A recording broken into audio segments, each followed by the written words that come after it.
Okay, welcome to Grue, and thank you so much for taking time out of your day and doing the interview and coming on the show. Thank you for having me. I appreciate it. I appreciate your support. Thank you. Yeah, definitely, definitely. Hey, anytime I get to talk about horror, I love the horrors. My all-time like thing. Like I love watching it. I love Halloween season. So so like the first thing I wanted to start out asking you is like I see you do a little bit of you wear many hats. Like you act, you direct, you produce, you write. So which one came first? Was it directing or acting that came first? Well, because of my sort of unusual path, uh, they all came at the same time. Oh wow. And I kind of, some years back, I was an enthusiast with cameras, and I had still cameras, film cameras. This is in the pre-digital age. And I was always making movies and shooting pictures and things like that. And that continued for a number of years into my 20s. And then for a while, like happens in life, you take a different turn Yeah. and you wind up doing something else for a little while. And I did that. And I was in commercial real estate for a number of years. And then I returned, and I'd always pursued my love of film via just studying it, watching it, and watching it and watching it. And I started getting back into it seriously around 2010, 2011. And Okay. by that time, everything had changed, everything had gone completely digital. Yeah. And uh, so I just, it was one step at a time, one thing after another, and one door opening to another. And I just did it sort of for fun as a hobby.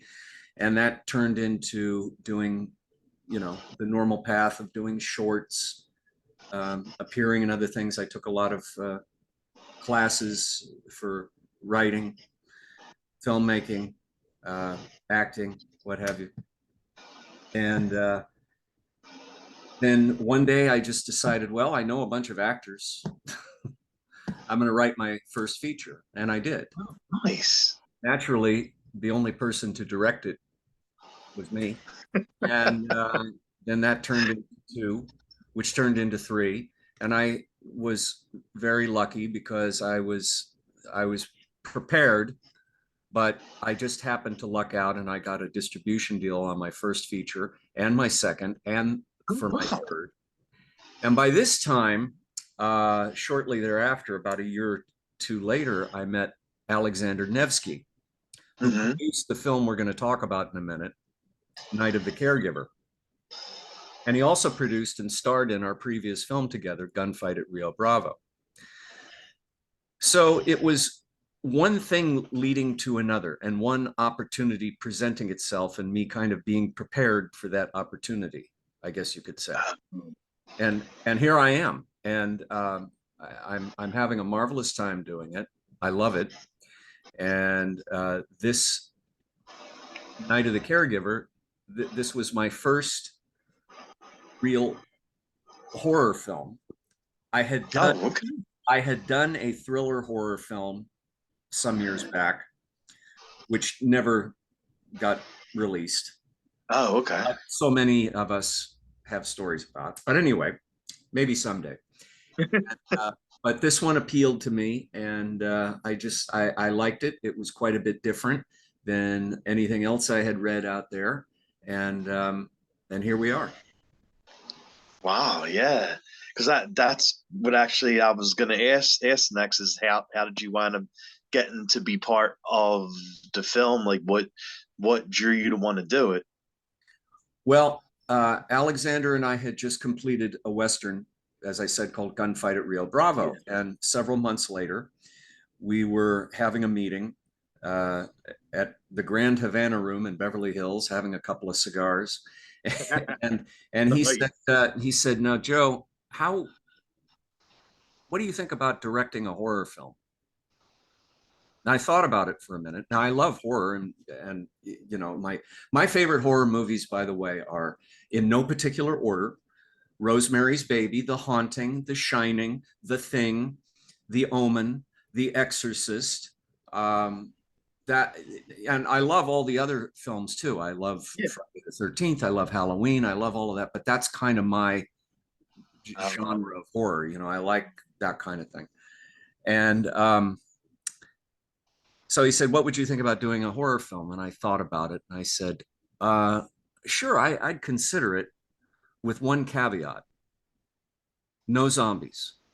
I said, because I don't, I'm not against zombies. I even played a zombie some years back. Okay. I saw that on your page. Yeah. Yeah. And I ate somebody under the pier at Santa Monica. It was really cool. But, but I don't feel I have anything new to add to the world of zombiedom. Okay. Not to disparage zombies, because we all love them. So he said, no, don't worry. There's no zombies in this. In fact, it's very psychological. Uh, it's a story about the paranormal and with a satanic edge to it. I said, okay. And then what sold me is he said, the way I see this is if you can approach it like a Dario Argento film. And I go, Ooh. okay, great. So big fan of Dario Argento. Oh my God, his films are so, so good. So good. He's so unique because here's a guy that started out like a lot of directors, by the way, Bogdanovich among them, who started out writing film critiques and about film. And he somehow hooked up with Sergio Leone. He worked on the screenplay for my favorite Western, Once Upon a Time in the West. Oh yeah. And then all of a sudden, after that, he takes this turn and he does what, Cat of Nine Tails, and he does what, Yeah. two two kind of grisly police procedural thrillers, and then it just goes from there, and then you go into Suspiria and Tenebrae and all that. Oh yeah. And I love his style, and I just think it is so unique and so different. It definitely was different than what horror films were coming out for that time. Yes, yes, yes. Like he kind of pushed it a little bit, but in a good way. Oh yeah, oh yeah. And as did obviously Friedkin with The Exorcist.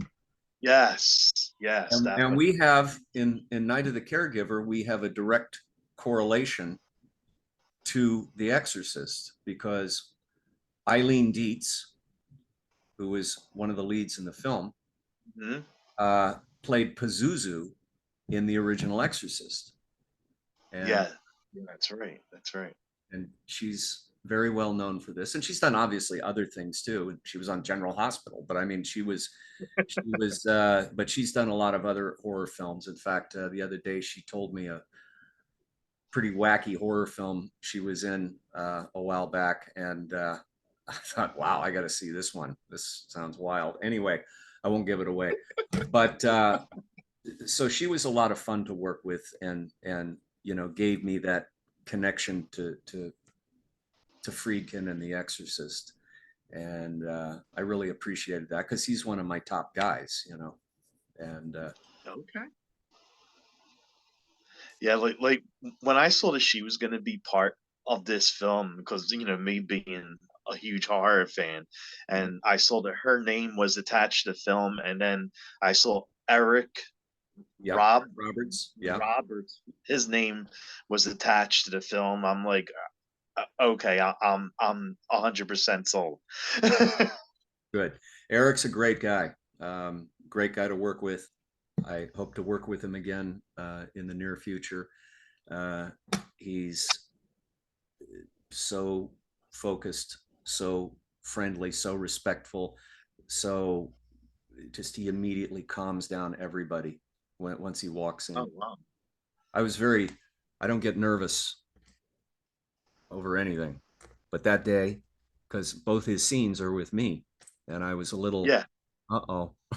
And I started to get kind of jittery, and I'm pacing up and down on the set, and I'm looking at my DP, and and I'm like getting nervous, and then he just appears out of nowhere, and he says, "You must be Joe," and I'm like, "Hi," and he was just instant calm, instant cool, and he Oh really my. is. I will say this: he is what I would call, in my parlance, a cool cat. He really is. Oh. Eric is one cool cat. He is. He is. And when you were doing the film, because you act and you direct it too, so was it hard doing a little bit of both? Like did did did you have to direct your own scenes too? Well, it's always it's never easy. It's always challenging. And but Yeah. I seem to have internally worked out a system that seems to work for me and for my sets. And you think two different ways when you're in front of the lens and when you're behind it. And it's two different ways of looking at it. So I try to combine both of them, and hopefully Okay. they gel together and you think about both at the same time. Even if you're not in front of the camera lens, you're thinking about what those other guys are doing in front of the camera lens. And Yeah, exactly. it's difficult, but as I said earlier, it's what I do. I started off doing that immediately. I mean, I was writing, directing, producing, and being in them. So I was used to doing the whole thing. In fact, I think I'd be, if I just went to just one job, I think I'd be kind of bored now. I know, right? Yeah. I mean, you're so used to having your hands on all of it. Like if you just got down to one role of just acting or writing or directing, you Mhm. probably wouldn't know what to do with yourself, right? And it's funny. I've had those days on sets, and a couple of my friends that have worked with me will have seen this. And on days where I'm not acting in front of the camera and I'm Mhm. just directing, I'll be kind of disappointed, and I'll be like, damn, I don't get any camera time today. What am I going to do? Of course, that's my vanity. So, so, so what do you I mean by being in like your first horror film, like as mhm. both an actor and a director, like what do you love about horror, like about being in a horror film? Well, in this particular horror film, what I liked about it was there was a certain interesting backstory Hmm. to the character I played, which is not entirely revealed. Even at the end, it's not really entirely revealed. Um, and it remains an element of mystery. And there's these levels of this film that they were all in Craig Hammond's screenplay. Uh, this sense of the basic story. I'll just recount it quickly. Hospice nurse is dispatched to a faraway remote location to take care of an elderly woman who is terminal with something. And Hmm. she gets there, and the older woman, Eileen Dietz, very kind. She bakes her cookies. She tells her how pretty she is. And she just talks like, oh, it's so wonderful to have you here. But the second that she goes into that house, there's something not right. And if you look, there's a scene. I don't know if you've seen the film yet, but Oh yeah. okay, Oh great, yeah. great. There's the scene in the kitchen between Natalie Denise Sparrow and Eileen Dietz. They're sitting there, and if you look at the background of that scene, there's a bunch of stuff that just it won't be apparent immediately, but it's just not quite Hmm. right, you know. And each succeeding moment, something else kind of goes awry until it takes a terrible turn. So what I liked was one person who reviewed the film said there was this sense of just terrible sadness and melancholy, and I kind of like that aspect too. But at the same time, the the way it starts out, you do not think it's going to go this way, Oh yeah, definitely for sure. you know. And I guess the twists and turns and the unanticipated aspects of the story arc that Craig came up with, I guess that's what appealed to me. As far as the genre, um, in particular, I just I love the unknown. Okay. So, you know, and there's lots of unknowns in our lives. In fact, our Oh whole my God. lives are nothing but a series of unknowns. That's definitely. So when you go into the Overlook Hotel, there's a lot of unknowns. Or creep, creepy twins standing in Well, then when in then the hallway. when the unknowns become known, and that's what I like about really well made horror is the Oh yeah. is the suspense and that element of terror and dread. You know, the great Boris Karloff once said, and he said this years ago, like in the 40s, and he said, I dislike the term horror film. He Oh said, really? I don't make horror films. Horror is for a terrible car crash or somebody falling off a building. I'm paraphrasing Boris, by the way, but he did say something to this effect. And he said, I know he did say, I make films of terror. And you think about that, Oh and that's really a hell of a good phrase. yeah. That actually really is like Yeah. you you don't think of it because when you're going to see a horror movie, you want to get you want to get scared, Yeah. like so It's you want to about the see fright. terror. Yeah. Yeah, Yeah. that's very smart. I like that. Well, trust Karloff. He'll point you Yeah, in the right. direction every time. And of course, as a So kid, you have to understand, and you probably did too, watching, these things on whatever, in I grew up with TV. I mean, I'd watch reruns of the Universal monster classics all the time, any chance I could get, you know. the Wolfman, Dracula, Frankenstein, yeah, Hey, if all the classic. oh yeah, if Bride of Frankenstein was on, whatever I was going to do, I'd drop it immediately and watch it on Channel 13 or KTLA or whatever local affiliate ran them in those days. Nice. And for this film, like without, I mean, of course, without giving too much away about the film, like, is there a certain scene that you had the most fun doing? Uh, yes. Uh, I can't really give it away, but it's one of the scenes. There's an entity, as you know, in Hmm. this film, who confronts the uh, nurse Juliet and my character. And when the entity confronts me, playing this New York detective, okay, out of his element on the other end of the country, you know, and I really enjoyed those scenes with that thing, that demon. That was a lot of fun. I'll just leave it at that.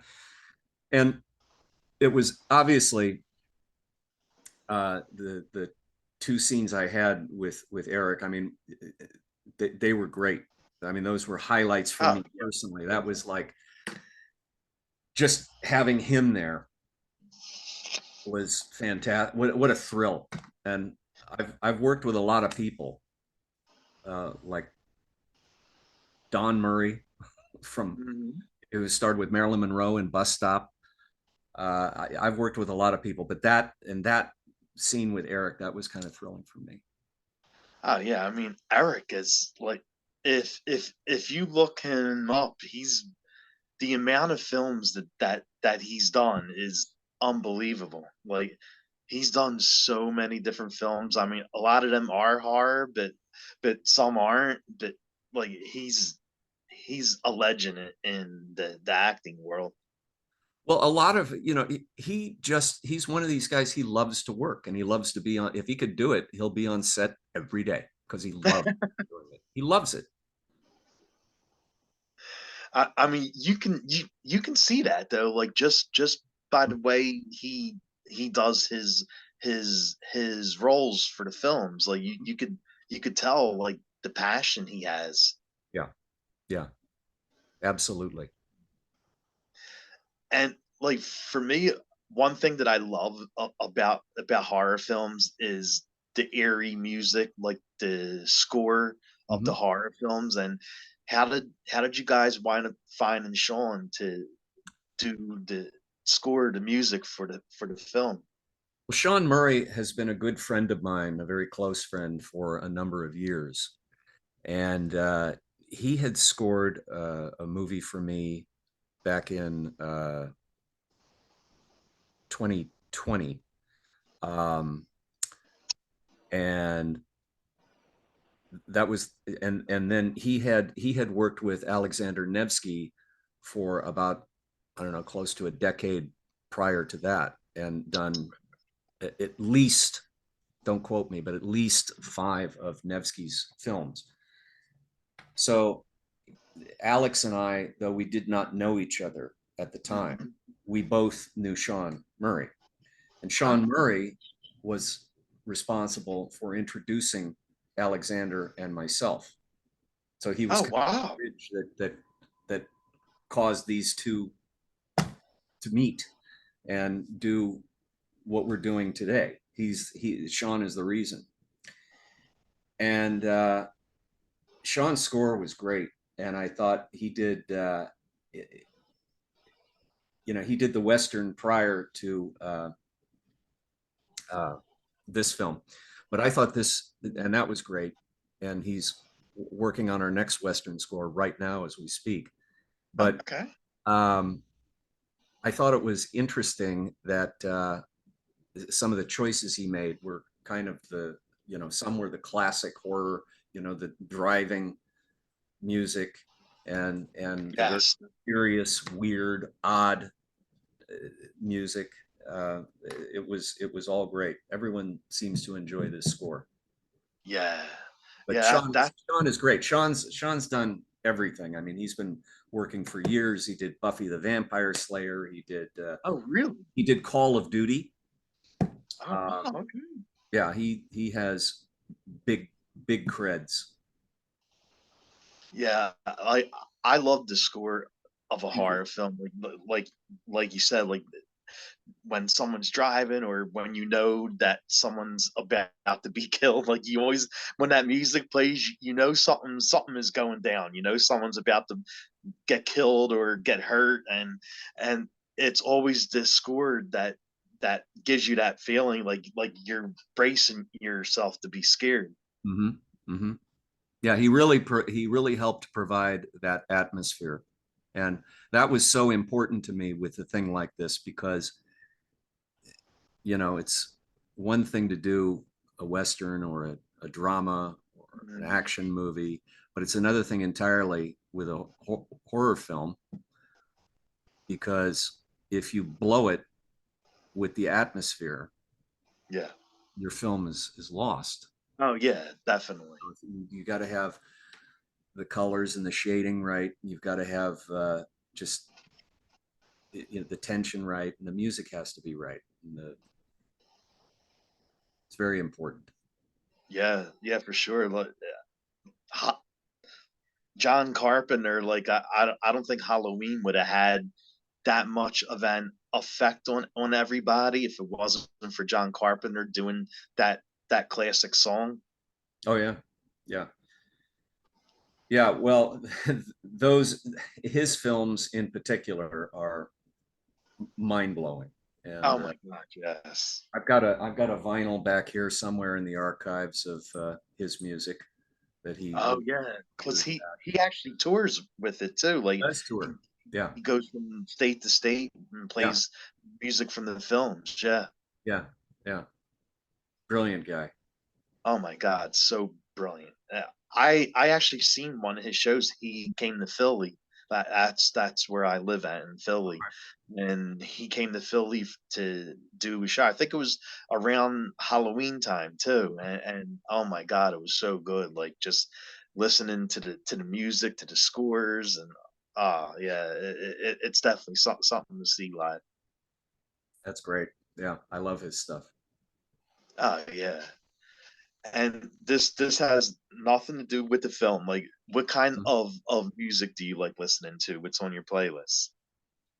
I run the gamut of everything. You want me to be specific? Well, I love classical music very much, and I do listen to a lot of classical. Um, I like jazz, and I specifically like jazz in the 50s and the 60s. So I like Dave Okay. Brubeck and John Coltrane and Miles, of course. I love Miles. But in popular, of course, I love Dean Martin, Frank Oh, Sinatra, yeah. Sammy. Um, The rat, but rat, the Rat Pack, right? yeah, but in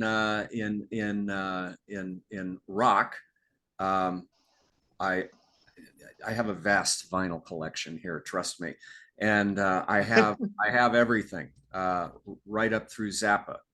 But Oh, my favorites, I'm a big Rolling Stones guy.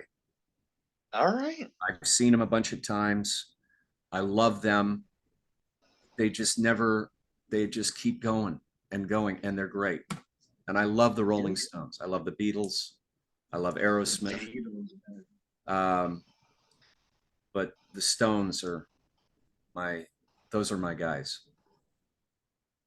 Yeah, I mean to keep doing what they're doing, like the Rolling Stones tour like every single year, and Yeah. to do that at their age, like that's amazing. Well, I want to find out what Keith Richards' secret is I think everybody wants to know that. because I mean he's just a force to be reckoned with, I know. and he remembers everything. He You know, I does. remember when his book came out, and he talked about on the jacket inside. He said, "People have accused me of not being able to remember anything, but I got news for you. I remember it all."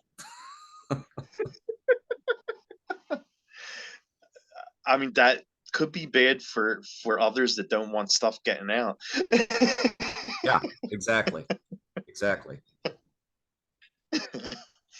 And Aerosmith is actually doing, from what I heard, they're doing their like last tour now, They final say tour. that, but I become very suspicious often with these bands and artists that say it's the last tour. And I remember if you remember I mean, years ago, Cher said, she was going out on yeah, a retirement tour, and that was 20 years ago. and One band I dearly love because I loved them when I was in my teens, and I still to this day I spin them all the time. Are the Kinks? I think they oh are yeah, one of the great bands of all time. I think they're as good, if not better, writing wise than the Stones. Uh, okay, I just love them. They're fantastic. So that gives you an appreciation of what I do, and not to mention my gobs of soundtracks to every spaghetti western made, uh, every Henry Mancini score, every Elmer Bernstein score, Jerry Goldsmith, et cetera, et cetera. So wow, yeah. Like one of my friends, he's big into that vinyl and songs and music because he plays in a band, and he loves soundtracks to horror films. So when you go over his house, like his whole record collection is nothing but horror movie soundtracks from Demons 1 and 2, There you go. and like, oh my god, like the amount of stuff he has is amazing. He just buys them all. Yeah, I've got quite a few in that category too. I've got over here. I had I known to prepare for this, I would have pulled out my what is it? It's a clear vinyl pressing of Rosemary's Baby soundtrack. Oh yeah, One of the great ones, you know. So definitely, definitely. yeah. Wow. And where could fans like follow the film, find the film? Like, when's it coming out? The film came out already. It's already out. It came out on August the 15th. Uh, Okay. and it is available VOD. It's definitely on Vudu. I know that, and it's in limited theaters, but I can't tell you exactly where at this moment. But it is has a limited theatrical engagements, and then in the next month or so, it'll have a general wide release with DVDs and all that good stuff. So it's out now. So just punch up Night of the Caregiver, and it'll come up right away. And we've been getting Yeah. some nice notices about it, and I thank everybody for that, because I'm known as the Western guy. I'm and I'm not known for this, but the fact that this has gotten such the response that it has, um, I, I I even noticed, just early, well, actually, it was over the weekend. I noticed that some enterprising individuals are already selling the posters and T-shirts and everything else. Wow, wow. Not through me, Oh, oh, but I get that from time to time. Like we had that with Gunfight at Rio Bravo, where they were selling knockoffs of the costumes in the film, and this, and I Alexander showed it to me. He says, "Look, we've been pirated already." I said, "That's good." oh no. I, but with this film, like like I said, being a big horror guy, it reminds me of like so many of the set 70s horror films. Like it's like along the lines of like burnt, burnt, Burnt burnt offerings. Good. offering. Like You know what? I am so glad. I'm so glad you picked up on that, because that's yeah. exactly what I had intended, and that's what I Oh really. wait, really? Mhm. Oh my god, yeah. Because when I was watching, I was like, oh my god, this reminds me so much of the good '70s horror. Not, I mean, there were some stuff that was bad, but like the like really good '70s horror, like the eerie stuff that keeps you thinking, and Burnt Offerings or Karen Black, like, oh my god, like it definitely threw off those vibes. You are the second person to mention the film Burnt Offerings, and Oh really? you came to the right guy here, because I know what you're talking about. A lot of people wouldn't know that. But yeah, good '70s horror like the Omen Yes. or the Fury, or that's good stuff. And I definitely was reaching for that. And I might add, like some of those film productions back in the '70s that had creepy legends surrounding them, if you remember, Oh there were yeah, of legends course. surrounding the production of The Omen was particularly problematic, and trouble Mhm. happened on it. And when Gregory Peck flew to London to film his scenes over there, Yeah. his plane was struck by lightning. Little Yeah, I things like know. That was so. crazy. One night, this was almost entirely, with a few exceptions, uh, a night shoot. Okay, so we were filming, I don't know, on our fourth or fifth night, something like that, and that demon was running around, and I was getting ready to shoot everything, and then all of a sudden everything goes pitch black, the entire house, and and somebody just said, I heard, I think a transformer blew. Now we were filming at this location up at the very top of the Hollywood Hills, Oh, I looked out the window, and this house is on a steep incline, and I could see all the way down to the valley side, and it was pitch black. The whole hillside went out. So I waited around, for about 45 minutes, and somebody did identify that it was a transformer or something that blew, and they okay. seen it blow up right near this location. Oh my And God. so I said, well, that's it, guys and girls, just go home. Let's go. Yes, and the actress playing that demon monstrosity would drive home every night in that makeup down the Oh hill. no, are you With the light. serious? Yeah, I think it would have been great fun personally. But um, so so everybody leaves, and I finally leave, and as I'm just hitting like the Valley Side, Riverside Drive near Burbank, the owner of the location calls me. He says, "You're not going to believe this, but the whole hillside just went back on again." Oh no. Now, I'm not saying that because we were doing a film about a demon that something happened, but you'd kind of like to believe it, right? Yeah.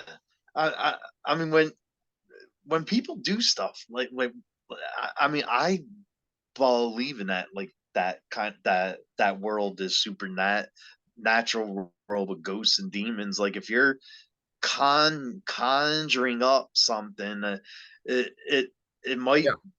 it might be real. You never know what's out there.